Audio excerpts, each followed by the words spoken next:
ನಮಸ್ಕಾರ ವೀಕ್ಷಕರೇ, ಜಾತಕ ಫಲ ವಿಶೇಷ ಕಾರ್ಯಕ್ರಮಕ್ಕೆ ಸ್ವಾಗತ. ನಾನು ವಿನುತಾ ಪರಮೇಶ್. ವೀಕ್ಷಕರೇ, ಇವತ್ತಿನ ಜಾತಕ ಫಲ ವಿಶೇಷ ಕಾರ್ಯಕ್ರಮದಲ್ಲಿ ಈ ದಿನದ ವಿಶೇಷತೆ ಜೊತೆಗೆ ನೀವು ಕಳಿಸಿರುವ ಸಂದೇಶಗಳು ಹಾಗೂ 12 ರಾಶಿಗಳ ಫಲಾಫಲಗಳ ಬಗ್ಗೆ ತಿಳಿಸಿಕೊಡ್ತಾ ಹೋಗ್ತೀವಿ. ಮೊದಲಿಗೆ ಕಾರ್ಯಕ್ರಮಕ್ಕೆ ಪ್ರಾಜ್ಞರಾದ ಶ್ರೀ ಶ್ರೀಕಂಠ ಶಾಸ್ತ್ರಿಗಳನ್ನ ಸ್ವಾಗತಿಸೋಣ. ಶಾಸ್ತ್ರಿಗಳೇ, ಕಾರ್ಯಕ್ರಮಕ್ಕೆ ಸ್ವಾಗತ. ನಮಸ್ಕಾರಗಳು. ಶಾಸ್ತ್ರಿಗಳೇ, ಮೊದಲಿಗೆ ಈ ದಿನದ ವಿಶೇಷತೆ ತಿಳಿಸ್ಕೊಡೋದಾದ್ರೆ. ಶ್ರೀ ಗುರುಭ್ಯೋ ನಮಃ. ಹರಿ ಓಂ. ಮೂರ್ತಿತ್ವೇ ಪರಿಕಲ್ಪಿತ ಶಶಿಭೃತೋ ವರ್ತ್ಮಾ ಪುನರ್ಜನ್ಮನ ಮಾತ್ಮೇತ್ಯಾತ್ಮವಿದಾಂ ಕ್ರತುಶ್ಚ ಯಜತಾಂ ಭರತ ಅಮರಜ್ಯೋತಿಷಾಂ ಲೋಕಾನಾಂ ಪ್ರಳಯೋದ್ಭವ ಸ್ಥಿತಿ ವಿಭುಶ್ಚಾನೇಕಧಾಯ ಶ್ರಿತೌ ವಾಚನ್ನ ಸದ್ದದಾ ತ್ವನೇಕ ಕಿರಣಃ ತ್ರೈಲೋಕ್ಯ ದೀಪೋ ರವಿಃ. ಸಮಸ್ತ ವೀಕ್ಷಕರಿಗೆ ಶುಭೋದಯ, ಶುಭ ಬೆಳಗು. ಈ ದಿನದ ಸಂದೇಶಗಳನ್ನು ಪರಿಶೀಲಿಸೋಣ. ತತ್ಪೂರ್ವದಲ್ಲಿ ಹೊತ್ತಿನ ಪಂಚಾಂಗವನ್ನು ಗಮನಿಸಿಕೊಳ್ಳೋಣ. ಶ್ರೀ ವಿಶ್ವಾವಸನಂ ಸಂವತ್ಸರ, ದಕ್ಷಿಣಾಯನ, ಶರದ್ ಋತು, ಕಾರ್ತಿಕ ಮಾಸ, ಕೃಷ್ಣ ಪಕ್ಷವಾಗಿದೆ. ಈ ದಿವಸ ಶುಕ್ರವಾರವಾಗಿರ್ತಕ್ಕಂಥದ್ದು. ದ್ವಿತೀಯ ತಿಥಿ ಕೃತಿಕಾ ನಕ್ಷತ್ರ, ಉಪರಿ ರೋಹಿಣಿ ನಕ್ಷತ್ರ ಇದೆ. ಈ ದಿವಸ ಕೃತಿಕಾ ನಕ್ಷತ್ರ, ಸಾಮಾನ್ಯವಾಗಿ ಕೃತಿಕಾ ನಕ್ಷತ್ರದಲ್ಲಿ ಪೌರ್ಣಮಿ ಬರುವ ಕಾರಣದಿಂದಾಗಿ ಕಾರ್ತಿಕ ಮಾಸ ಅಂತ ಕರೀತಾರೆ. ಅಶ್ವಿನಿ ನಕ್ಷತ್ರದಲ್ಲಿ ಪೌರ್ಣಮಿ ಬಂದರೆ ಆಶ್ವಿನ ಮಾಸ ಅಂತ. ಹೀಗೆ ಒಂದೊಂದು ನಕ್ಷತ್ರಕ್ಕೂ ಆಯಾ ಪೌರ್ಣಮಿ ಬರುವ ಕಾರಣದಿಂದಾಗಿ ಆಶ್ವೀಜ ಮಾಸ ಆಗಿರಬಹುದು, ಕಾರ್ತಿಕ ಮಾಸ ಆಗಿರಬಹುದು, ಮುಂದೆ ಬರತಕ್ಕಂಥ ಮಾರ್ಗಶಿರ ಮಾಸ, ಮೃಗಶಿರ ನಕ್ಷತ್ರದಲ್ಲಿ ಪೌರ್ಣಮಿ ಬರುತ್ತೆ. ಹೀಗಿದೆ ಅದು. ಕಾಲ ವ್ಯತ್ಯಾಸದಿಂದ ನಕ್ಷತ್ರಗಳು ಸ್ವಲ್ಪ ವ್ಯತ್ಯಾಸ ಆಗುತ್ತೆ. ಈಗ ನೋಡಿ, ಅಶ್ವಿನಿ ನಕ್ಷತ್ರದಲ್ಲೇ ಬಂದಿದೆ ಪೌರ್ಣಮಿ ಈ ಬಾರಿ. ಕೆಲವೊಮ್ಮೆ ಭರಣಿನಲ್ಲಿ ಬರುತ್ತೆ ಮತ್ತು ಇದರಲ್ಲೂ ಬರುತ್ತೇನು ಕೃತ್ತಿಕಾದಲ್ಲಿ. ಕೃತ್ತಿಕ ಪ್ರಧಾನ.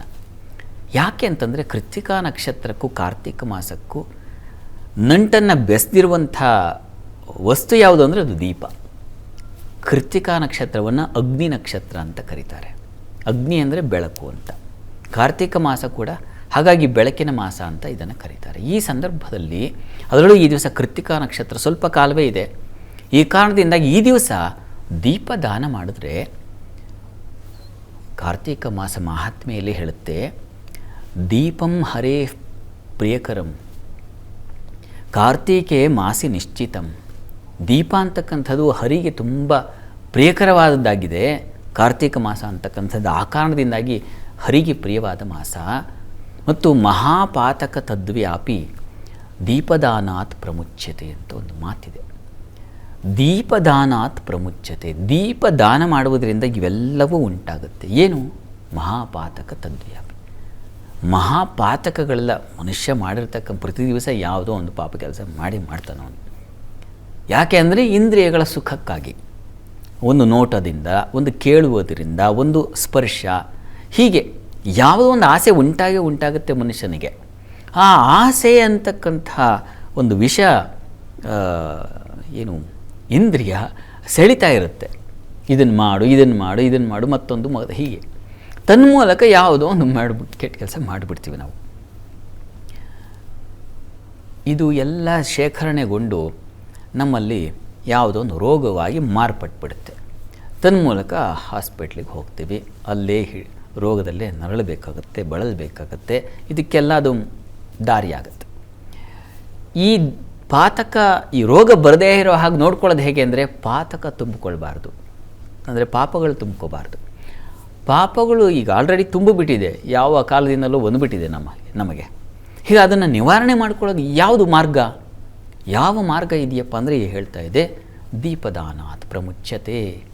ದೀಪದಾನ ಮಾಡಿದ್ರೆ ಅಂಥದ್ದೆಲ್ಲ ಹೋಗುತ್ತೆ, ನಿವಾರಣೆಯಾಗುತ್ತೆ ಅಂತ. ಈ ಕಾರಣದಿಂದಾಗಿ ಕಾರ್ತಿಕ ಮಾಸದಲ್ಲಿ ದೀಪದಾನ ಅಂತಕ್ಕಂಥದ್ದು ಬಹಳ ಶ್ರೇಷ್ಠವಾದದ್ದು. ಪಾಪಗಳನ್ನು ಅಳಿಸಿ ಹಾಕ್ತಕ್ಕಂಥದ್ದು. ಈ ಶುಕ್ರವಾರದ ದಿವಸ ನೋಡಿ, ಮಹಾಲಕ್ಷ್ಮಿ ಸನ್ನಿಧಾನಕ್ಕೋ ಅಥವಾ ನಿಮ್ಮ ಮನೆಗೆ ಯಾರನ್ನಾದರೂ ಮುತ್ತೈದರನ್ನು ಕರೆದು ಅವರಲ್ಲೇ ಮಹಾಲಕ್ಷ್ಮಿಯನ್ನು ಕಂಡು, ಮತ್ತವರು ಹೋಗ್ತಿದ್ದಾಗೆ ಬೈಕೊಳ್ಳೋದಲ್ಲ, ಅವರನ್ನು ಕರೆದ ಮೇಲೆ ಅವರು ಮಹಾಲಕ್ಷ್ಮಿ ಸ್ವರೂಪ ಅಂತ ನೋಡಿಪ್ಪ. ಇನ್ನೊಬ್ಬರನ್ನ ಬೈಕೊಳ್ತಾ ಇದ್ದೀರಾ, ಇನ್ನೊಬ್ಬರು ನಿಂದಿಸ್ತಾ ಇದ್ದೀರಾ, ಅವರ ಗುಣ, ಅವ್ರ ಕಥೆ ಅವ್ರಿಗೆ, ಅವ್ರ ಮನೆಯ ಸಂಸಾರ ಕಟ್ಕೊಂಡು ನಮಗೇನಾಗಬೇಕಾಗಿದೆ, ತನ್ಮೂಲಕ ಮತ್ತು ಪಾಪ ಶೇಖರಣೆ ಆಗ್ತಾ ಹೋಗುತ್ತೆ.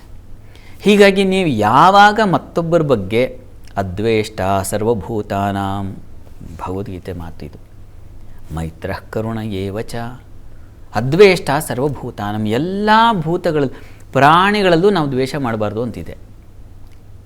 ನಮ್ಮ ಮನೆಗಳಲ್ಲಿ ಸಾಕೊಂಡಿರ್ತಕ್ಕಂಥ ಯಾವುದೋ ನಾಯಿಗೋ ಹಸುವಿಗೋ ಬೆಕ್ಕಿಗೋ ತೋರಿಸ್ತಕ್ಕಂಥ ಪ್ರೀತಿ ಮನುಷ್ಯರಿಗೆ ಇಲ್ವಲ್ಲ. ಎಲ್ಲ ಕಡೆಗೆ ಬೇಕು, ಅದನ್ನು ಹೇಳ್ತಾ ಇದ್ದಾರೆ ಗೀತೆ.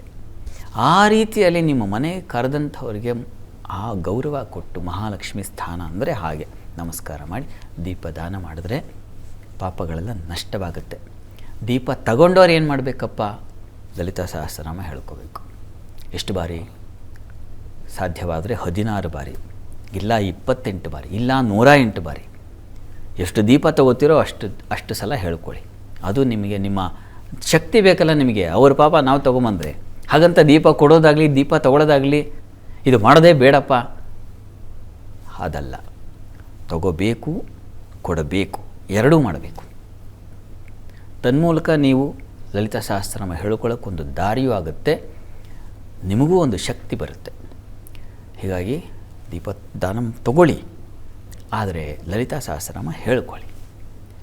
ಈ ದಿವಸ ಅದನ್ನು ಮಾಡಬಹುದು, ಅದು ಬಹಳ ಪುಣ್ಯಕರವಾದದ್ದು. ಹೀಗಾಗಿ ಈ ಕಾರ್ತಿಕ ಮಾಸದ ದೀಪದಾನ ತಾವೆಲ್ಲ ಮಾಡಿ.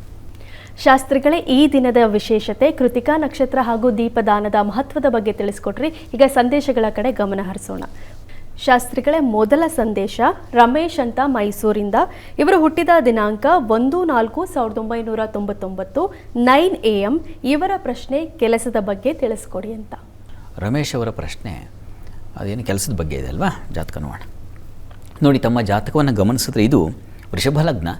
ಲಗ್ನದಿಂದ ಕರ್ಮಾಧಿಪತಿ ಅಂದರೆ ಕೆಲಸ ಬೇಕು ಅಂದರೆ ಕರ್ಮಾಧಿಪತಿ ಹೇಗಿದ್ದಾನೆ ನೋಡ್ಕೋಬೇಕಾಗುತ್ತೆ. ಕರ್ಮಾಧಿಪತಿ ನಿಮ್ಮ ಜಾತಕದಲ್ಲಿ ತುಂಬ ವೀಕ್ ಆಗಿದ್ದಾನೆ, ನೀಚ ಸ್ಥಾನದಲ್ಲಿದ್ದಾನೆ. ಈ ಕಾರಣದಿಂದಾಗಿ ಸ್ವಲ್ಪ ಮಟ್ಟಿಗೆ ತೊಡಕು, ತೊಂದರೆ ಉಂಟಾಗೋದು ಸಹಜ. ಕರ್ಮಾಧಿಪತಿ ಬಲಹೀನನಾಗಿದ್ದಾಗ ಕಾರ್ಯವೂ ಬಲಹೀನವಾಗಿರುತ್ತೆ. ಕೆಲಸದಲ್ಲಿ ಒಳ್ಳೆಯ ಕೆಲಸ ಸಿಗಲ್ಲ, ಕೆಲಸ ಸಿಕ್ಕರೂ ತುಂಬ ತಲೆನೋವು, ತಲೆ ಕೆಡಿಸ್ಕೊಳ್ಬೇಕಾದ ಪರಿಸ್ಥಿತಿ ಬಂದುಬಿಡುತ್ತೆ, ಅಥವಾ ಗೌರವ ಇರಲ್ಲ, ಹೀಗಾಗಿಬಿಡುತ್ತೆ. ಇದಕ್ಕೆ ಏನು ಪರಿಹಾರ ಹೇಳ್ತೀನಿ. ಈಗ ಪ್ರಸ್ತುತ ಕಾಲ ಯಾವುದಿದೆ ನೋಡೋಣ. ಈಗ ತಮಗೆ ರಾಹು ದಶೆಯಲ್ಲಿ ಚಂದ್ರ ಭುಕ್ತಿ ನಡೀತಾ ಇದೆ. ಇದು ಕೂಡ ನಿಮ್ಮ ಮನಸ್ಸನ್ನು ರಾಡಿ ಮಾಡುತ್ತೆ. ಚಂದ್ರ ನಿಮ್ಮ ಜಾತಕದಲ್ಲಿ ಪಂಚಮದಲ್ಲಿದ್ದಾನೆ, ಪಕ್ಷದ ಬಲ ಇದೆ, ಅದೊಂದು ನಿಮಗೆ ಒಂದು ಬಲ. ಹೀಗಾಗಿ ತೊಂದರೆ ಇಲ್ಲ. ನೋಡಿ, ನೀವು ಹತ್ತಿರದಲ್ಲಿ ಯಾವುದಾದ್ರು ಶನೈಶ್ಚರ ಮಂದಿರ ಇದ್ದರೆ ಪ್ರತಿ ಶನಿವಾರ ಶನೈಶ್ಚರನಿಗೆ ಕಪ್ಪು ಎಳ್ಳು ತಿಲ ಅದನ್ನು ದಾನ ಮಾಡಿ. ಎಷ್ಟಾಗುತ್ತೆ ಅಷ್ಟು ಪ್ರತಿ ಶನಿವಾರ. ಹೀಗೆ 8 ಶನಿವಾರ ಮಾಡಿ. ಕೆಲಸದಲ್ಲಿ ಒಂದು ದಾರಿ ಖಂಡಿತ ಸಿಗುತ್ತೆ. ಒಳ್ಳೆಯದಾಗಲಿ. ಶಾಸ್ತ್ರಿಗಳೇ, ಮುಂದಿನ ಸಂದೇಶ ಮಹೇಶ್ ಅಂತ ಮಂಡ್ಯದಿಂದ. ಇವರು ಹುಟ್ಟಿದ ದಿನಾಂಕ 1/2/1965. ಇವರು ಹುಟ್ಟಿದ ಸಮಯ 11:20 PM. ಇವರ ಪ್ರಶ್ನೆ ಆರೋಗ್ಯ ಹೇಗಿದೆ ತಿಳಿಸ್ಕೊಡಿ. ಮಹೇಶ್ ಅವರ ಪ್ರಶ್ನೆ ಆರೋಗ್ಯಕ್ಕೆ ಸಂಬಂಧಿಸಿದೆ ಅಲ್ವಾ? ಜಾತಕ ನೋಡೋಣ. ನೋಡಿ, ತಮ್ಮದು ತುಲಾ ಲಗ್ನವಾಗಿದೆ. ಲಗ್ನದ ಅಧಿಪತಿ ಶುಕ್ರ. ಆ ಶುಕ್ರನಿಗೆ ಬಲ ಇದೆಯಾ ಅಂದರೆ ಅವನು ಮಿತ್ರಕ್ಷೇತ್ರದಲ್ಲಿದ್ದಾನೆ, ಬಲವೂ ಇದೆ, ತೊಂದರೆ ಇಲ್ಲ. ಅಂದರೆ ರವಿ ಜೊತೆಗಿದ್ದರೆ ಸಾಮಾನ್ಯವಾಗಿ ಮೌಢ್ಯರಾಗಿಬಿಡ್ತಾರೆ. ಹಾಗಿಲ್ಲ. ಈಗ ಪ್ರಸ್ತುತ ನಿಮಗೆ ಕಾಲವಶಾತ್ ಶನಿ ದಶೆಯಲ್ಲಿ ಈಗ ನಿಮಗೆ ಗುರುಭುಕ್ತಿ ನಡೀತಾ ಇದೆ. ಗುರು ನಿಮ್ಮ ಜಾತಕದಲ್ಲಿ ಅವನು ಮಿತ್ರಕ್ಷೇತ್ರದಲ್ಲಿದ್ದಾನೆ. ಹೀಗಾಗಿ ಆತಂಕ ಪಡುವ ಅವಶ್ಯಕತೆ ಇಲ್ಲ. ಆರೋಗ್ಯದ ವಿಚಾರವಾಗಿ ಏನಾಗುತ್ತಪ್ಪ ಹೇಗಿದೆ ಅಂದರೆ ಖಂಡಿತ ತೊಂದರೆ ಅಂತೂ ತೋರಿಸ್ತಾ ಇಲ್ಲ, ಯೋಚನೆ ಮಾಡಬೇಡಿ. ಹತ್ತಿರದಲ್ಲಿ ಯಾವುದಾದ್ರೂ ಗುರು ಸನ್ನಿಧಾನ ಇದ್ದರೆ ಗುರು ಸನ್ನಿಧಾನದಲ್ಲಿ, ಯಾಕೆಂದರೆ ಅವನು ಷಷ್ಠಾಧಿಪತಿ ಗುರು, ಅವನ ಟೈಮ್ ನಡೀತಾ ಇದೆ. ಈ ಕಾರಣದಿಂದಾಗಿ ಷಷ್ಠಸ್ಥಾನ ರೋಗಸ್ಥಾನದ ಅಧಿಪತಿಯ ಕಾಲ ನಡೀತಾ ಇದೆ. ಇದು ಕಾರಣದಿಂದಾಗಿ ಸ್ವಲ್ಪ ಆರೋಗ್ಯ ವ್ಯತ್ಯಾಸ ಆಗಿದೆ ಅಷ್ಟೇ. ಇದಕ್ಕೆ ಪರಿಹಾರ ಏನಪ್ಪ ಅಂದರೆ ಗುರು ಸನ್ನಿಧಾನಕ್ಕೆ ಸ್ವಲ್ಪ ಕಡಲೆ ಬೇಳೆ ಹಾಗೂ ಸ್ವಲ್ಪ ಬೆಲ್ಲ ಇದನ್ನು ದಾನ ಮಾಡಿ. ಪ್ರತಿ ಗುರುವಾರ 9 ಗುರುವಾರ ಮಾಡಿ. ಮತ್ತು ಗುರು ಸನ್ನಿಧಾನದಲ್ಲಿ ಒಂದು ರುದ್ರಾಭಿಷೇಕ ಮಾಡಿಸಿ ಸ್ವಲ್ಪ ತೀರ್ಥ ತಗೊಳ್ಳಿ. ಇವೆರಡು ನಿಮ್ಮ ಆರೋಗ್ಯವನ್ನು ಕಾಪಾಡುತ್ತೆ, ಅನಾರೋಗ್ಯದಿಂದ ಹೊರತರುತ್ತೆ. ಒಳ್ಳೆಯದಾಗಲಿ. ಶಾಸ್ತ್ರಿಗಳೇ, ಮುಂದಿನ ಸಂದೇಶ ಪ್ರವೀಣ್ ಅಂತ ಬೆಂಗಳೂರಿಂದ. ಇವರು ಹುಟ್ಟಿದ ದಿನಾಂಕ 15/4/2008. ಹುಟ್ಟಿದ ಸಮಯ 4:30 PM. ಇವರ ಪ್ರಶ್ನೆ ಶಿಕ್ಷಣ ಹಾಗೂ ಆರೋಗ್ಯದ ಬಗ್ಗೆ ತಿಳಿಸ್ಕೊಡಿ ಅಂತ. ಪ್ರವೀಣ್ ಅವರ ಪ್ರಶ್ನೆ ಒಂದು ಆರೋಗ್ಯ ಮತ್ತೊಂದು ಶಿಕ್ಷಣ ಅಲ್ವಾ? ಜಾತಕ ನೋಡಿ, ತಮ್ಮದು ಕನ್ಯಾ ಲಗ್ನಾಧಿಪತಿ ಅಷ್ಟಮದಲ್ಲಿದ್ದಾನೆ. ಪ್ರಸ್ತುತ ಕಾಲ ಯಾವುದು ನಡೀತಾ ಇದ್ರೆ ನಿಮಗೆ ಶುಕ್ರ ದಶೆಯಲ್ಲಿ ಈಗ ಶನಿ ಭುಕ್ತಿ ನಡೀತಾ ಇದೆ. ಶನೈಶ್ಚರ ವ್ಯಯದಲ್ಲಿದ್ದಾನೆ ನಿಮ್ಮ ಜಾತಕದಲ್ಲಿ. ವ್ಯಯದಲ್ಲಿದ್ದಾಗ ಸಾಮಾನ್ಯವಾಗಿ ತೊಡಕುಗಳು ಉಂಟಾಗುತ್ತೆ, ಆರೋಗ್ಯ ವ್ಯಯ ಉಂಟಾಗುತ್ತೆ. ರೋಗಾಧಿಪತಿ ವ್ಯಯದಲ್ಲಿದ್ದರೆ ರೋಗದಿಂದ ಹಣ ನಷ್ಟವೂ ಉಂಟಾಗುತ್ತೆ. ಆ ರೀತಿಯಲ್ಲಿದೆ. ಈ ಕಾರಣದಿಂದಾಗಿ ಪ್ರತಿ ಶನಿವಾರ ಶನೈಶ್ಚರ ಸನ್ನಿಧಾನದಲ್ಲಿ ರುದ್ರಾಭಿಷೇಕ ಮಾಡಿಸಿ, ಅದು ನಿಮಗೆ ಅನುಕೂಲ ಆಗುತ್ತೆ. ಎರಡನೇದು, ಪ್ರತಿ ದಿವಸ ಶನೈಶ್ಚರ ಕವಚ ಹೇಳ್ಕೊಳ್ಳಿ, ಅದು ತುಂಬ ಸಹಾಯವಾಗುತ್ತೆ. ಇವೆರಡು ಆರೋಗ್ಯ ದೃಷ್ಟಿಯಿಂದ ನೀವು ಮಾಡಬೇಕಾಗಿರತಕ್ಕಂಥದ್ದು. ಇನ್ನು ಶಿಕ್ಷಣದ ಬಗ್ಗೆ ಕೇಳಿದ್ದೀರಾ, ತುಂಬ ಚೆನ್ನಾಗಿದೆ. ಗುರು ಶುಕ್ರ ಇಬ್ಬರೂ ತುಂಬ ಚೆನ್ನಾಗಿರೋದ್ರಿಂದ ಒಂದು ನೀವು ಪ್ರಯತ್ನ ಪಟ್ಟರೆ ಈ IAS KS ರೀತಿಯಲ್ಲಿ ಟ್ರೈ ಮಾಡಬಹುದು, ತುಂಬ ಚೆನ್ನಾಗಿದೆ. ಶುಕ್ರ ತುಂಬ ಚೆನ್ನಾಗಿರೋದ್ರಿಂದ ನೀವು ಡಿಸೈನಿಂಗ್ ಫೀಲ್ಡ್ಗಳನ್ನು ಆಯ್ಕೆ ಮಾಡ್ಕೊಳ್ಬಹುದು, ಆಯ್ಕೆ ನಿಮ್ಮದು. ಇದಕ್ಕಿನ್ನ ಇನ್ನೂ ಒಂದು ಮಾರ್ಗ ಇದೆ, ಅದು ಲಾ, ಕಾನೂನು, ಅದು ಕೂಡ ತುಂಬ ಚೆನ್ನಾಗಾಗುತ್ತೆ. ಹೀಗಾಗಿ ನಿಮಗೆ ಇಷ್ಟು ಕ್ಷೇತ್ರ ಇದೆ. ಇದರಲ್ಲಿ ಯಾವುದು ತುಂಬ ಬಲವಾಗಿದೆ ಅಂತಂದರೆ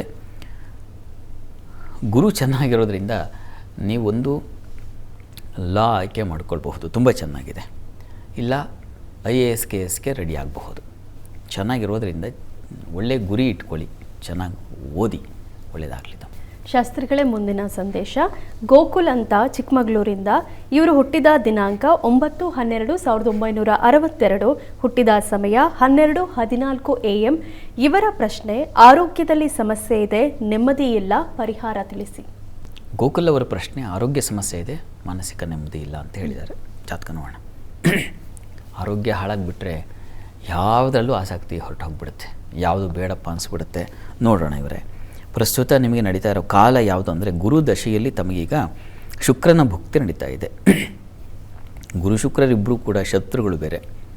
ಹೀಗಾಗಿ ಶತ್ರುಗಳ ಕಾಲದಲ್ಲಿ ಸಾಮಾನ್ಯವಾಗಿ ಸ್ವಲ್ಪ ತೊಂದರೆ ಉಂಟಾಗುತ್ತೆ. ಗುರು ನಿಮ್ಮ ಲಗ್ನ, ನಿಮ್ಮದು ಸಿಂಹಲಗ್ನ, ಅಷ್ಟಮಾಧಿಪತಿ ಗುರು. ಹೀಗಾಗಿ ಅಷ್ಟಮಾಧಿಪತಿ ಆಗಿರೋದ್ರಿಂದ ಸ್ವಲ್ಪ ಮಟ್ಟಿಗೆ ಸ್ವಲ್ಪ ತೊಡಕುಗಳನ್ನು ತಂದು ಕೊಡ್ತಾನೆ. ಹೀಗಾಗಿ ಸ್ವಲ್ಪ ನೀವು ಎಚ್ಚರ ವಹಿಸಬೇಕು. ಏನು, ಈಶ್ವರ ಸನ್ನಿಧಾನದಲ್ಲಿ ಪ್ರತಿ ಗುರುವಾರ ಒಂದು ರುದ್ರಾಭಿಷೇಕ ಮಾಡಿಸಿ, ಮತ್ತು ಆ ರುದ್ರ ಪ್ರಶ್ನ, ಆ ಮಂತ್ರವನ್ನು ಪ್ರತಿ ದಿವಸ ನೀವು ತಪ್ಪದೆ ಕೇಳಿಸ್ಕೊಳ್ಳಿ. ಪ್ರತಿ ದಿವಸ ಕೇಳಿಸ್ಕೊಳ್ಳಿ ರುದ್ರ ಪ್ರಶ್ನ ಅಂತಕ್ಕಂಥದ್ದು. ಅದನ್ನು ಕೇಳ್ತಾ ಅದು ದುಃಖ ನಿವಾರಕ ಮಂತ್ರ. ಅದನ್ನು ದಯವಿಟ್ಟು ಕೇಳಿಸ್ಕೊಳ್ಳಿ, ತುಂಬ ಸಹಾಯವಾಗುತ್ತೆ. ಆರೋಗ್ಯವೂ ಚೇತರಿಕೆ ಆಗುತ್ತೆ, ಆತಂಕ ಬೇಡ. ಈಶ್ವರನಿಗೆ ರುದ್ರಾಭಿಷೇಕ ಹಾಗೂ ಭಸ್ಮಾರ್ಚನೆ ಮಾಡಿ ಸ್ವಲ್ಪ ಧಾರಣೆ ಮಾಡಿ, ಅನುಕೂಲ ಆಗುತ್ತೆ, ಯೋಚನೆ ಬೇಡ, ಒಳ್ಳೆಯದಾಗಲಿ. ಶಾಸ್ತ್ರಿಗಳೇ, 12 ರಾಶಿಗಳ ಫಲಾಫಲಗಳ ಬಗ್ಗೆ ತಿಳಿಸ್ಕೊಡೋದಾದರೆ? 12 ರಾಶಿಗಳ ಫಲಾಫಲ ತಿಳಿಯುವ ಮುನ್ನ ಈ ಹೊತ್ತಿನ ಗ್ರಹಸ್ಥಿತಿಯನ್ನು ಗಮನಿಸ್ಕೊಳ್ಳೋದಾದರೆ, ವೃಷಭ ರಾಶಿಯಲ್ಲಿ ಚಂದ್ರನನ್ನು ಕಾಣ್ತಾ ಇದ್ದೀವಿ, ಉಚ್ಚಸ್ಥಾನ. ಇನ್ನು ಗುರು ಕೂಡ ಉಚ್ಚಸ್ಥಾನದಲ್ಲಿರ್ತಕ್ಕಂಥದ್ದು ಕರ್ಕಟಕ ರಾಶಿಯಲ್ಲಿ, ಕೇತು ಸಿಂಹದಲ್ಲಿರ್ತಕ್ಕಂಥದ್ದು, ಶುಕ್ರ ಸ್ವಕ್ಷೇತ್ರದಲ್ಲಿದ್ದಾನೆ, ಅದು ತುಲಾ ರಾಶಿಯಲ್ಲಿ, ರವಿಯೂ ಅಲ್ಲಿರ್ತಕ್ಕಂಥದ್ದು, ರವಿಗೆ ನೀಚ ಸ್ಥಾನ. ಇನ್ನು ಕುಜ ಸ್ವಕ್ಷೇತ್ರ ಬುಧನೂ ಅಲ್ಲಿ ಮಾಂದಿ ಉದಯಾಗಿದೆ ಈ ದಿವಸ. ಇನ್ನು ರಾಹು ಮತ್ತು ಶನೈಶ್ಚರು ಕುಂಭ ಮೀನಗಳಲ್ಲಿದ್ದಾರೆ. ಹೀಗಿರುವಾಗ 12 ರಾಶಿಗಳ ಫಲಾಫಲ ತಿಳಿತಾ ಹೋಗೋಣ. ಮೊದಲಿಗೆ ಮೇಷರಾಶಿ. ಮೇಷರಾಶಿಯವರಿಗೆ ದಿವಸ ಕುಟುಂಬ ಸೌಖ್ಯ ತುಂಬ ಚೆನ್ನಾಗಿದೆ. ಹೆಣ್ಮಕ್ಕಳಿಗೆ ಕುಟುಂಬದಲ್ಲೇ ನಿಮ್ಮದೇ ಪಾರುಪತ್ಯ ಈ ದಿವಸ. ನೀವು ಮಾಡಿದ ಕೆಲಸಗಳಿಗೆ ಒಂದು ಗೌರವ, ಪ್ರತಿಷ್ಠೆ, ಮರ್ಯಾದೆ ಇವೆಲ್ಲ ಉಂಟಾಗುತ್ತೆ. ಮಾತಿನ ಸೌಕರ್ಯ ತುಂಬ ಚೆನ್ನಾಗಿರುತ್ತೆ. ಮುಖ್ಯವಾಗಿ ಹೈನುಗಾರರಿಗೆ ತುಂಬ ಚೆನ್ನಾಗಿದೆ. ಕ್ಷೀರ, ಹಾಲು ಮತ್ತು ಹಾಲಿನ ಉತ್ಪನ್ನಗಳು, ಬೆಣ್ಣೆ, ಮೊಸರು, ತುಪ್ಪ, ಇವುಗಳಿಗೆ ಸಂಬಂಧಿಸಿರ್ತಕ್ಕಂಥ ಕ್ಷೇತ್ರಗಳಲ್ಲೆಲ್ಲ ತುಂಬ ಲಾಭದಾಯಕವಾಗಿದೆ, ತುಂಬ ಚೆನ್ನಾಗಿದೆ. ಹಸು ಸಾಕಣೆ ಮಾಡ್ತಾ ಇರ್ತಕ್ಕಂಥವ್ರು, ಕೋಳಿ, ಕುರಿ ಸಾಕಣೆ, ಇವೆಲ್ಲ ತುಂಬ ಚೆನ್ನಾಗಿದೆ. ಈ ದಿವಸ ಬಹಳ ವಿಶೇಷವಾದ ಚೆನ್ನಾಗಿದೆ, ಫಲ ಕಾಣ್ತೀರ.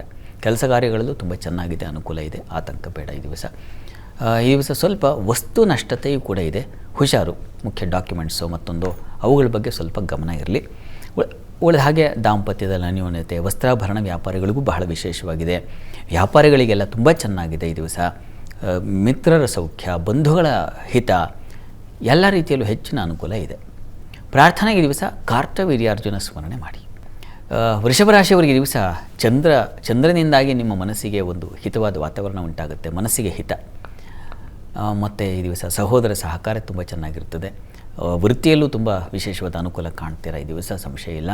ಶತ್ರುಗಳು ದೂರ ಆಗ್ತಾರೆ, ಸಾಲದಿಂದ ಹೊರಗೆ ಬರ್ತೀರಾ, ಈ ರೀತಿಯಲ್ಲಿ ಹೆಚ್ಚಿನ ಅನುಕೂಲ ಇದೆ. ಮುಖ ತುಂಬ ಸುಂದರವಾಗಿ ಕಾಣ್ತಾ ಇರುತ್ತೆ. ಚಂದ್ರ ಜನ್ಮರಾಶಿಯಲ್ಲಿ ಸಂಚರಿಸುವಾಗ ಹೆಚ್ಚಿನ, ಅದರಲ್ಲೂ ಪಕ್ಷದ ಬಲ ಇದ್ದಾಗ ನೋಡಲಿಕ್ಕೆ ಕಂಗೊಳಿಸ್ತಾ ಇರ್ತಾರೆ, ಆ ರೀತಿಯಲ್ಲಿ ಇರ್ತದೆ. ವೃಷಭ ರಾಶಿಯವರಿಗೆ ತುಂಬ ಚೆನ್ನಾಗಿದೆ. ಇನ್ನು ಸಪ್ತಮದಲ್ಲಿ ಮಾಂದ್ಯ ಉದಯ ಇದು, ಸ್ವಲ್ಪ ಹುಷಾರು. ಸಂಗಾತಿಯ ವಿಚಾರದಲ್ಲಿ ಸಣ್ಣ ಪುಟ್ಟ ತಕರಾರು ಬಂದುಬಿಡುತ್ತೆ.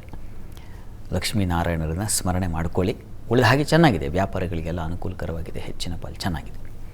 ಇನ್ನು ಮಿಥುನ ರಾಶಿಯವರಿಗೆ ದಿವಸ ವಾಗ್ಬಲ ಸ್ವಲ್ಪ ಇದೆ, ಸ್ವಲ್ಪ ನಷ್ಟವೂ ಇದೆ, ಹುಷಾರು. ಮಾತಾಡಿದ್ರೆ ಒಂದು ಬಂತು ಒಂದು ಹೋಯಿತು, ಆ ಥರ ಇರ್ತದೆ. ಹೀಗಾಗಿ ಎಚ್ಚರಿಕೆಯಿಂದ ಇರಿ.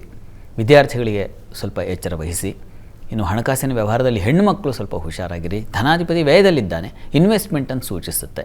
ಹೀಗಾಗಿ ಹೆಚ್ಚಿನ ಹೂಡಿಕೆ ಆತುರದಲ್ಲಿ ಇನ್ವೆಸ್ಟ್ ಮಾಡಿಬಿಟ್ರೆ ಅದು ಬಂದುಬಿಡುತ್ತೆ ಅನ್ನೋ ಒಂದು ಆತುರ ಇರುತ್ತಲ್ಲ, ಅದು ಹಾಳು ಮಾಡಿಬಿಡುತ್ತೆ. ಎಚ್ಚರ ವಹಿಸಿ. ಉಳಿದ ಹಾಗೆ ವ್ಯಾಪಾರಿಗಳಿಗೆ ಚೆನ್ನಾಗಿದೆ. ಮಕ್ಕಳ ವಿಚಾರದಲ್ಲಿ ತುಂಬ ಅನುಕೂಲದ ವಾತಾವರಣ ಇದೆ ಈ ದಿವಸ. ಸ್ವಲ್ಪ ಮಟ್ಟಿಗೆ ಸಾಲ ವಿಚಾರದಲ್ಲಿ ಸಾಲ ಮಾಡಿ ಯಾರು ಇನ್ವೆಸ್ಟ್ ಮಾಡಬೇಡ, ಅದು ಹೊಳೆದು ಬಿಡುತ್ತೆ. ಎಚ್ಚರವಾಗಿರಿ. ನರಸಿಂಹ ಪ್ರಾರ್ಥನೆ ಮಾಡಿಕೊಳ್ಳಿ.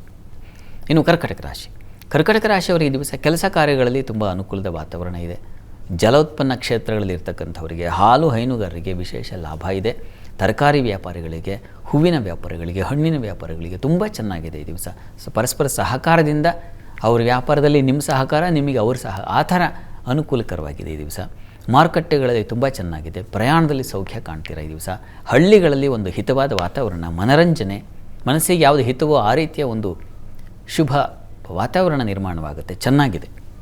ಹೀಗಾಗಿ ಚೆನ್ನಾಗಿದ್ದಾಗ ಬೇರೆದ್ರ ಬಗ್ಗೆ ತಲೆ ಕೆಡಿಸ್ಕೊಳ್ಳೋದು ಬೇಡ. ಚೆನ್ನಾಗಿರುವಾಗ ಸಮೃದ್ಧವಾಗಿ ಚೆನ್ನಾಗಿದ್ಬಿಡೋದು. ಪ್ರಾರ್ಥನೆಗೆ ಈ ದಿವಸ ಇಷ್ಟ ದೇವತಾ ಆರಾಧನೆ ಮಾಡಿ. ಇನ್ನು ಸಿಂಹರಾಶಿಯವರಿಗೆ ದಿವಸ ಕೆಲಸ ಕಾರ್ಯಗಳಲ್ಲಿ ತುಂಬ ಚೆನ್ನಾಗಿದೆ. ಸ್ತ್ರೀಯರಿಗೆ ಅಧಿಕಾರದ ಬಲ ಇದೆ. ಅಧಿಕಾರ ಸಿಗುತ್ತೆ ಕೂಡ, ಬಡ್ತಿ ಸಿಗ್ತಕ್ಕಂಥದ್ದು, ವಿಶೇಷ ಅವಕಾಶಗಳು ದೊರೀತಕ್ಕಂಥದ್ದು, ಈ ರೀತಿಯಲ್ಲಿ ತುಂಬ ಚೆನ್ನಾಗಿದೆ. ಸಹೋದರ ಸಹಕಾರ ಚೆನ್ನಾಗಿದೆ. ಸ್ನೇಹಿತರಿಂದ ಅನುಕೂಲದ ವಾತಾವರಣ ಇದೆ. ದಾಂಪತ್ಯದಲ್ಲಿ ಸ್ವಲ್ಪ ಮನಸ್ತಾಪ ಇದೆ. ಪ್ರಯಾಣದಲ್ಲಿ ಸ್ವಲ್ಪ ತೊಂದರೆ ಸೂಚಿಸ್ತಾ ಇದೆ. ಹೀಗಾಗಿ ನರಸಿಂಹ ಪ್ರಾರ್ಥನೆ ಮಾಡಿಕೊಳ್ಳಿ. ಇನ್ನು ಕನ್ಯಾ ರಾಶಿಯವರಿಗೆ ಈ ದಿವಸ ಕೆಲಸ ಕಾರ್ಯಗಳಲ್ಲಿ ಈ ದಿವಸ ಸ್ವಲ್ಪ ಹುಷಾರು, ಎಚ್ಚರ ವಹಿಸಿ. ಎಲ್ಲ ನಿಮ್ಮ ಆರೋಪ ಬಂದುಬಿಡೋ ಸಾಧ್ಯತೆ ಇರುತ್ತೆ. ಸ್ವಲ್ಪ ಜಿಪುಣತನವೂ ಇದೆ ಈ ದಿವಸ, ನಿಮಗೆ ಎಚ್ಚರವಾಗಿರಿ. ಇನ್ನು ಉಳಿದ ಹಾಗೆ ದಿವಸ ಧರ್ಮ ಕಾರ್ಯಗಳಿದ್ದಾವೆ. ಮುಖ್ಯವಾಗಿ ಧರ್ಮ ಕಾರ್ಯಗಳಲ್ಲಿ ಭಾಗಿಯಾಗ್ತೀರಾ. ಸಜ್ಜನರ ಭೇಟಿ ಆಗುತ್ತೆ. ಕ್ಷೇತ್ರ ದರ್ಶನ, ಯಾರೋ ಪುಣ್ಯಾತ್ಮರನ್ನ ಕಂಡೆ, ಯಾರೋ ಪುಣ್ಯಾತ್ಮರು ಸಿಕ್ಕರು, ಆ ರೀತಿಯ ಒಂದು ಒಳ್ಳೆಯ ಒಂದು ಭಾವನೆ, ಒಂದು ಸಂದರ್ಭ ಎದುರಾಗುತ್ತೆ ಈ ದಿವಸ. ಮತ್ತು ಈ ದಿವಸ ತಂದೆ ಮಕ್ಕಳಲ್ಲಿ, ತಾಯಿ ಮಕ್ಕಳಲ್ಲಿ ಒಂದು ಅನ್ಯೋನ್ಯ ಭಾವನೆ, ಪ್ರೀತಿ, ಈ ಥರದ್ದೆಲ್ಲ ಚೆನ್ನಾಗಿದೆ ಈ ದಿವಸ. ಧರ್ಮ ಕಾರ್ಯಗಳಲ್ಲಿ ಹೆಚ್ಚಿನದಾಗಿ ಭಾಗವಹಿಸ್ತೀರ ಈ ದಿವಸ. ಪ್ರಾರ್ಥನೆಗೆ ನೀವು ಕೂಡ ನರಸಿಂಹ ಪ್ರಾರ್ಥನೆ ಮಾಡಿಕೊಳ್ಳಿ. ಇನ್ನು ತುಲಾರಾಶಿಯವರಿಗೆ ಈ ದಿವಸ ವೃತ್ತಿಯಲ್ಲಿ ಬಹಳ ವಿಶೇಷವಾದ ಅನುಕೂಲ ಇದೆ. ಆತಂಕ ಬೇಡ. ನಷ್ಟದಿಂದ ಕಷ್ಟದಿಂದ ಹೊರಗೆ ಬರ್ತೀರಾ. ಹೆಣ್ಮಕ್ಳಿಗೆ ಸ್ವಲ್ಪ ಮನಸ್ಸಿಗೆ ಸ್ವಲ್ಪ ಅಸಮಾಧಾನ, ಕುಟುಂಬದ ಕಾರಣದಿಂದಾಗಿ ಸ್ವಲ್ಪ ಮನಸ್ಸಿಗೆ ಪೆಟ್ಟು ಬೀಳುತ್ತೆ. ಮತ್ತು ಈ ದಿವಸ ಹಣಕಾಸಿನ ವಿಚಾರದ್ದು ಸ್ವಲ್ಪ ಹುಷಾರು. ಹೆಚ್ಚಿನ ನಷ್ಟ ವ್ಯಯ ಸೂಚಿಸ್ತಾ ಇದೆ, ಹುಷಾರು. ಈ ದಿವಸ ತಪ್ಪದೇ ಶ್ರೀ ಸೂಕ್ತ ಕೇಳಿಸ್ಕೊಳ್ತಕ್ಕಂಥದ್ದು ಅದು ತುಂಬ ಒಳ್ಳೆಯದು. ಮಹಾಲಕ್ಷ್ಮಿ ಪ್ರಾರ್ಥನೆ ಮಾಡಿದ್ರೆ ಬಹಳ ಒಳ್ಳೆಯದು. ಲಕ್ಷ್ಮಿ ಅಷ್ಟೋತ್ತರ ಹೇಳಿಕೊಂಡ್ರೂ ಆಗುತ್ತೆ. ಮನಸ್ಸಿಗೆ ಯಾವುದು ಸುಲಭ ಅನಿಸುತ್ತೋ ಅದನ್ನು ಮಾಡಿ ತಪ್ಪದೆ. ಇನ್ನು ವೃಶ್ಚಿಕ ರಾಶಿಯವರಿಗೆ ದಿವಸ ಸಂಗಾತಿಯಲ್ಲಿ ಅನ್ಯೋನ್ಯ ಭಾವನೆ, ಪರಸ್ಪರಂ ಭಾವಯಂತಹ ಅಂತ ಒಂದು ಮಾತಿದೆ. ಪರಸ್ಪರ ಸಹಕಾರದಿಂದ ಇರ್ತದೆ ಅಂತ. ಆ ರೀತಿಯಲ್ಲಿ ಗಂಡನಿಗೆ ಹೆಂಡತಿ ಬೆಳಕು, ಹೆಂಡತಿಗೆ ಗಂಡನ ಬೆಳಕು, ಆ ರೀತಿಯಲ್ಲಿ ಒಂದು ಜೀವನ ತುಂಬ ಅನ್ಯೋನ್ಯವಾಗಿರುತ್ತೆ. ಈ ದಿವಸ ವ್ಯಾಪಾರಿಗಳಿಗೆ ತುಂಬ ಚೆನ್ನಾಗಿದೆ. ಹೈನುಗಾರರಿಗೆ ತುಂಬ ಚೆನ್ನಾಗಿದೆ. ಕ್ಷೀರ ಉತ್ಪನ್ನ ಕ್ಷೇತ್ರಗಳು, ಹಾಲಿನ ಉತ್ಪನ್ನ ಅಂತೀವಲ್ಲ, ಡೈರಿ ಪ್ರಾಡಕ್ಟ್ಸ್ ತುಂಬ ಚೆನ್ನಾಗಿದೆ. ಹೆಚ್ಚಿನ ಲಾಭಗಳಿಕೆಗೆ ಅವಕಾಶ ಇದೆ. ಮತ್ತು ಈ ದಿವಸ ಕೆಲಸಗಾರರಿಗೆ ಸ್ವಲ್ಪ ಪರಿಶ್ರಮ ಇದೆ. ಅದರಲ್ಲೂ ಗೌರ್ಮೆಂಟ್ ಜಾಬ್ಗಳಲ್ಲಿರ್ತಕ್ಕಂಥವ್ರಿಗೆ ಸ್ವಲ್ಪ ಶ್ರಮ ಜಾಸ್ತಿ, ಸ್ವಲ್ಪ ತಲೆನೋವು ಬರ್ತಕ್ಕಂಥ ಸಾಧ್ಯತೆ ಇದೆ. ನರಸಿಂಹ ಕವಚ ಹೇಳ್ಕೊಳ್ಳಿ, ಅದರಿಂದ ಸ್ವಲ್ಪ ಮಟ್ಟಿಗೆ ಅನುಕೂಲ ಉಂಟಾಗುತ್ತೆ. ಇನ್ನು ಧನುರಾಶಿಯವರಿಗೆ ಸ್ವಲ್ಪ ಸಾಲ, ಆರೋಗ್ಯ ವಿಚಾರ ಮತ್ತು ವ್ಯಯ, ನಷ್ಟ ಇವುಗಳ ವಿಚಾರದಲ್ಲಿ ಎಚ್ಚರವಾಗಿರಿ. ಅದರಿಂದ ತೊಂದರೆ. ಹೀಗಾಗಿ ಯಾವುದು ಅತಿ ಅದ್ರ ಕಡೆ ಗಮನ ಕೊಡಿ. ಅಂದರೆ ಈ ಸಾಲ ವಿಚಾರದಲ್ಲಿ ಮತ್ತು ಶತ್ರುಗಳ ವಿಚಾರದಲ್ಲಿ ಸ್ವಲ್ಪ ಹುಷಾರು. ಕೆಲಸ ಕಾರ್ಯಗಳಲ್ಲಿ ಪರಿಶ್ರಮ ಇದೆ, ಶ್ರಮ ಜಾಸ್ತಿ. ಕೆಲಸ ಕಾರ್ಯಗಳಲ್ಲಿ ಶ್ರಮ ಜಾಸ್ತಿ. ಈ ದಿವಸ ಕಾಲಿಗೆ ಪೆಟ್ಟಾಗುವ ಸಾಧ್ಯತೆ ಇದೆ, ಹುಷಾರು. ಈ ದಿವಸ ನೀವು ಈಶ್ವರ ಶಿವಕವಚವನ್ನು ಹೇಳ್ಕೊಳ್ಳಿ. ಇನ್ನು ಮಕರ ರಾಶಿಯವರಿಗೆ ಈ ದಿವಸ ನಿಮಗೆ ಕೆಲಸ ಕಾರ್ಯಗಳಲ್ಲಿ ತುಂಬ ಚೆನ್ನಾಗಿದೆ. ವೃತ್ತಿಯಲ್ಲಿ ವಿಶೇಷವಾದ ಅನುಕೂಲ ಇದೆ. ವಿದೇಶ ವಹಿವಾಟಿನ ಲಾಭ ಚೆನ್ನಾಗಿರ್ತದೆ. ಹಿರಿಯರಿಂದ, ದೊಡ್ಡವರಿಂದ ನಿಮಗೆ ಹೆಚ್ಚಿನ ಅನುಕೂಲ, ಸಹಕಾರಗಳು ಸಿಗುತ್ತೆ. ಮಕ್ಕಳಿಂದ ಈ ದಿವಸ ತುಂಬ ಸಹಾಯ ಇದೆ. ಸ್ತ್ರೀಯರಿಗೆ ಪ್ರತಿಭಾಶಕ್ತಿ ಇದೆ. ದಾಂಪತ್ಯದಲ್ಲಿ ಅನ್ಯೋನ್ಯತೆ, ಸಾಮರಸ್ಯ ಇದೆ. ಎಲ್ಲ ಚೆನ್ನಾಗಿದೆ ಈ ದಿವಸ. ಹೀಗಾಗಿ ಸುಖವಾಗಿ ನಿರಾಳವಾಗಿ ಇರತಕ್ಕಂಥ ಪಾಲಿಗೆ ಬಂದಿದ್ದನ್ನು ಅನುಭವಿಸೋದು ಒಳ್ಳೆಯದು. ಪ್ರಾರ್ಥನೆ ಇಷ್ಟ ದೇವತಾ ಆರಾಧನೆ ಮಾಡಿ. ಇನ್ನು ಕುಂಭರಾಶಿಯವರಿಗೆ ದಿವಸ ಪ್ರಯಾಣ ಸೌಖ್ಯವಾಗಿರುತ್ತದೆ. ಬಂಧು ಮಿತ್ರರಲ್ಲಿ ತುಂಬ ಅತಿಶಯವಾದ ಪ್ರೀತಿ ಇರ್ತದೆ ಈ ದಿವಸ. ಮತ್ತು ಈ ಹಾಲು ಹೈನುಗಾರರಿಗೆ ತುಂಬ ಚೆನ್ನಾಗಿದೆ ಈ ದಿವಸ. ವ್ಯಾಪಾರಿಗಳಿಗೆ ಹೆಚ್ಚಿನ ಅನುಕೂಲ, ಧಾರ್ಮಿಕ ಆಸಕ್ತಿ ಬರುತ್ತದೆ. ನಿಮಗೆ ಈ ದಿವಸ ವೃತ್ತಿಯಲ್ಲಿ ಸ್ವಲ್ಪ ತೊಡಕುಗಳಾಗಬಹುದು. ಚೆನ್ನಾಗಿಲ್ಲ ಅಂತಲ್ಲ, ಸಣ್ಣ ಪುಟ್ಟ ವಿಘ್ನಗಳು ತೊಡಕುಗಳಾಗುತ್ತೆ. ಗಣಪತಿ ಸನ್ನಿಧಾನಕ್ಕೆ ಹೋಗಿ ಬನ್ನಿ, ಗಣಪತಿ ಗರಿಕೆ ಸಮರ್ಪಣೆ ಮಾಡಿ. ಮತ್ತು ಇನ್ನು ಮೀನರಾಶಿಯವರು ಈ ದಿವಸ ತೃತೀಯದ ಚಂದ್ರನಿಂದಾಗಿ ಸ್ವಲ್ಪ ಜಿಪುಣತನ ಬರುತ್ತೆ. ಹೆಣ್ಣು ಮಕ್ಕಳಿಗೆ ಕಾಸು ಖರ್ಚು ಮಾಡಲ್ಲ, ಕೈ ಬಿಟ್ಟು ಖರ್ಚು ಮಾಡಲ್ಲ, ಆ ರೀತಿಯ ಒಂದು ಇರ್ತದೆ. ಸೇವಕರು ಸಹಾಯಕರು ಚೆನ್ನಾಗಿದೆ. ವೃತ್ತಿಯಲ್ಲಿ ಅನುಕೂಲದ ವಾತಾವರಣ ಇದೆ, ಸಂಶಯ ಇಲ್ಲ. ಈ ದಿವಸ ತಂದೆ ಮಕ್ಕಳು ಸ್ವಲ್ಪ ಮನಸ್ತಾಪ ಬರಬಹುದು, ಭಿನ್ನಾಭಿಪ್ರಾಯಗಳು ಬರಬಹುದು. ಈ ಯಜ್ಞ ಯಾಗಾದಿಗಳನ್ನು ಮಾಡಿಸ್ತಕ್ಕಂಥವ್ರು ಅವರಿಗೆಲ್ಲ ತುಂಬ ಚೆನ್ನಾಗಿದೆ. ಹೈಯರ್ ಸ್ಟಡೀಸ್ ಅವರಿಗೆ ತುಂಬ ಚೆನ್ನಾಗಿದೆ. ಅಧ್ಯಯನ ಸಂಶೋಧನೆಗಳಲ್ಲಿ ಒಳ್ಳೆಯ ಅನುಕೂಲ ಉಂಟಾಗುತ್ತೆ. ಈ ದಿವಸ ದೀಪದಾನ ಮಾಡಿ. 12 ರಾಶಿಗಳವರು ಈ ದಿವಸ ಯಾವುದು ಕೊರತೆ ಇದೆ ಅಥವಾ ಸಂತುಷ್ಟತೆ ಇದೆ, ಎರಡೂ ಇರಬಹುದು ಫಲಗಳು. ಆದರೆ ದೀಪದಾನ ಮಾಡಿದ್ರೆ ಎಲ್ಲರಿಗೂ ತುಂಬ ಒಳ್ಳೆಯದು. ಪ್ರಯತ್ನ ಮಾಡಿ. ಈ ದಿವಸ 12 ರಾಶಿಗಳವರು, ರಾಶಿ ಗೊತ್ತಿಲ್ಲ ಅಂತಕ್ಕಂಥವ್ರು ಹೇಳಬಹುದಾದ ಒಂದು ಮಂತ್ರ ಗಮನಿಸಿ, ಕೇಳಿಸ್ಕೊಳ್ಳಿ, ಹೇಳ್ಕೊಳ್ಳಿ, ಶುಭವಾಗುತ್ತೆ. ಶಾಸ್ತ್ರಿಗಳೇ, ಈ ದಿನದ ವಿಶೇಷತೆ ಹಾಗೂ 12 ರಾಶಿಗಳ ಫಲಾಫಲ ಜೊತೆಗೆ ಇವತ್ತಿನ ಸಂದೇಶಗಳ ಬಗ್ಗೆ ತಿಳಿಸ್ಕೊಟ್ರಿ. ಧನ್ಯವಾದ. ಸರ್ವೇ ಜನಾಃ ಸುಖಿನೋ ಭವಂತು, ಸಮಸ್ತ ಸನ್ಮಂಗಳಾನಿ ಭವಂತು. ಎಲ್ಲರಿಗೂ ಶುಭವಾಗಲಿ. ವೀಕ್ಷಕರೇ, ಇದಾಗಿತ್ತು ಇವತ್ತಿನ ಜಾತಕ ಫಲ ವಿಶೇಷ ಕಾರ್ಯಕ್ರಮ. ನೇರ ದಿಟ್ಟ ನಿರಂತರ ಸುದ್ದಿಗಾಗಿ ನೋಡ್ತಾ ಇರಿ ಏಷ್ಯಾನೆಟ್ ಸುವರ್ಣ ನ್ಯೂಸ್. ನಮಸ್ಕಾರ.